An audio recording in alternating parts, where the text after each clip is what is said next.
السلام عليكم. الناس اللي عايزه تعرف اسعار السلالات في مزارع بركات، عايز تعرف كل حاجه عن الاسعار اللي عندنا، هيتواصلوا معانا على 010 15 78 566 5. دي هتبعت رساله، هيجي لك بص على الواتس، هيجي لك كل الاسعار اللي انت عايزها. الناس اللي عايزه الشحن موجود عندنا شحن، بنشحن احنا هنا على الطريق الزراعي، بنشحن لغايه كليه الزراعه لغايه عبود على الخط كده، وانت ماشي اللي هو ايه بتاع الطريق بتاع مصر اسكندريه. الناس اللي عايزه تروح الحاجه بتاعتها مثلا في اي محافظه على الموقف، نبعت لك عادي الموقف، العربيه تجي لك لغايه الموقف، تاخد رقم السواق وتتواصل معاه وتجي لك الحاجه. طبعا السلات اللي عندنا هي اللي انت شايفها ديت.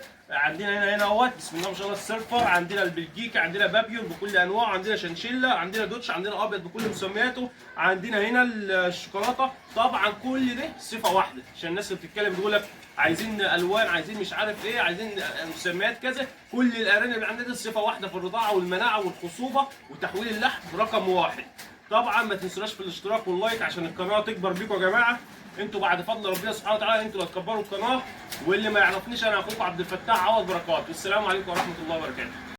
السلام عليكم ورحمة الله وبركاته. متابعينا ومتابعين أرانب بركات، رب تكونوا بخير وبصحة وسلامة. النهارده يا جماعة هنتكلم على حاجة مهمة جدا، والناس كلها بتتصل وبتبعت لي رسائل عليها، وهي الفطام. الناس اللي بتشتكي وبتقول الفطام بيجيله انتفاخ عندي، الفطام بيجيله اسهالات ويموت، الفطام برميله أكل وبياكل ومرة واحدة كده يجيله انتفاخ ويموت. طبعا الفطام يا جماعة ديت، عشان نتكلم على الفطام لازم الفطام يكون له معاملة خاصة. الناس بتفكر الفطام بالاكل والشرب ويرمي لهم اكل ويبقى 100 وكويسين ومفيش اي مشكلة. انت كده بتضيع شقاك كله في لحظة، عشان انت فرحان بالارنب بياكل فبترمي له علف، بتفكر الارنب كده يزيد ويدي معاك وزنه بسرعة. الكلام ده كله يا جماعة مش مظبوط. احنا هنا كده بنصور لكم شوية فطام احنا شغالين عليهم اهمت، مفطومين حاجات لسه صغيرة ماشي لغاية هنا كده مثلا، دولت كبار شوية كده. في الناحية التانية هنتعامل ازاي مع الفطام يا جماعة، والفطام ده هنعمل ايه معاه عشان الفطام ما يموتش مننا ويجيله انتفاخات والكلام ده كله.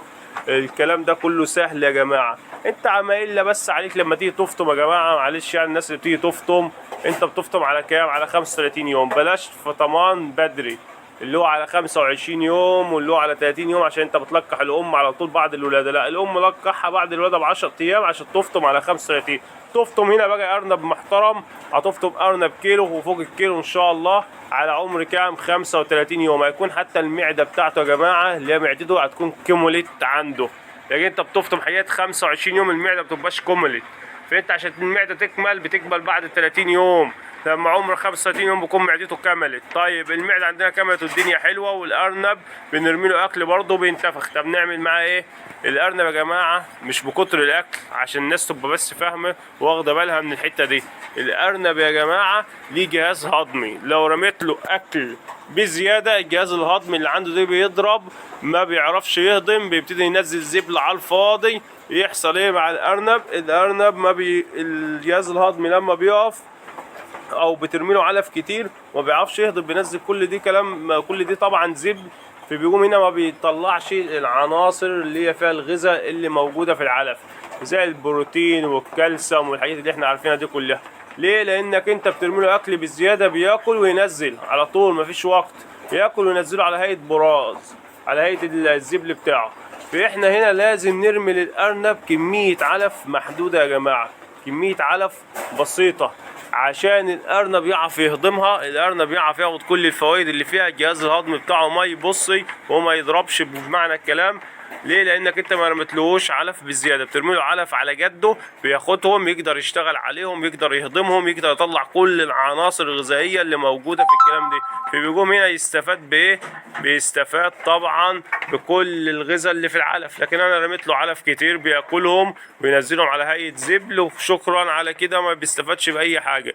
والناس تقول لك الارنب ما بيزيدش والارنب بيجي له سهل، ما انت رميت له عم علف كتير ما بيلحقش، انت دمرت الجهاز الهضمي عنده، دمرته، ما عادش قادر يهضم من كتر كميه الاكل اللي الارنب بياكلها. لكن لما نديله حاجه كده صغيرين، وجبه صغيره، الارنب بيحصل ايه؟ بياخدها يهضمها ويظبطها، فبيقوم الارنب يا جماعه يستفاد بالعلف. طيب نسبه العلف اللي هو ياخدها قدين والكلام من دي، انت فطمت الارنب طبعا على عمر 35 يوم بتبقى فاضمه كيلو ما شاء الله، في كيلو 100 في كيلو 200. بنفطم مثلا يعني نقوله كيلو، فطمة الارنب كيلو، في الوزن الارنب الكيلو ديت بيبقى جيد وحلو.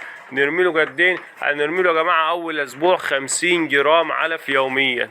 طيب هتقول 50 شويه، نقول لك يا عم نهزوها شويه مع الارنب ندخلوا له 60 جرام.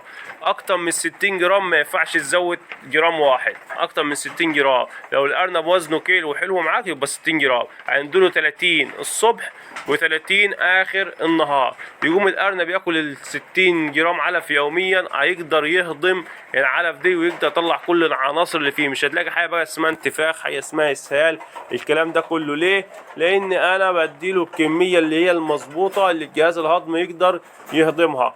ما يقومش نديله كميه بسيطه يدمر عندي جزر، لا كده الجهاز الهضمي شغال عندي ما فيهوش اي مشكله. ليه؟ لان انا مديله نسبه كويسه يقدر يهضم. معلش يا جماعه الفيديو قطع. هي دي النسبه اللي الارنب محتاجها يا جماعه، النسبه اللي هو خدها اول اسبوع 60 جرام.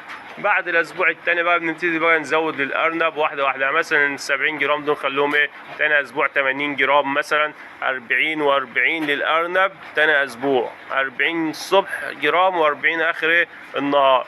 طيب الاسبوع الثالث بنبتدي مثلا نزود في الاسبوع الثالث 100 جرام، 50 و50. في الاسبوع الرابع ممكن مثلا 120، 60 و60. يبقى انا كده بدي الارنب على 4 اسابيع ماشي، مع فتره الايه العمر بتاعه النمو بتاعه، فبيقوم يقدر يهضم والمعده بتكبر معاه اول باول، والارنب بيجمد معايا وبيسحب علف ما بيزعلهوش. الناس اللي بترمي علف بزياده للارنب بعد ما بتفطم على الارنب يكبر، الارنب مش هيزيد معاك. الارنب مهما تعمل له وترمي له علف وهو لسه مفطوم مش هيزيد معاك. ريح دماغك عشان ما تستهلكش علف وتستهلك نافق في الارانب واسهالات وكوليستريديا والكلام ده كله بسبب كتر العلف. لا يا برنس الليالي، ارمي للارنب الكميات اللي هو محتاجها. الارنب اول اسبوع ليه محتاج 60 جرام، 60 جرام بالكتير، 30 و30 هيزيد عليهم. الناس هتقول لك يا عم دي يزودوا ارنب، لا دول هيخلوا الارنب يحول معاك تحويل جامد.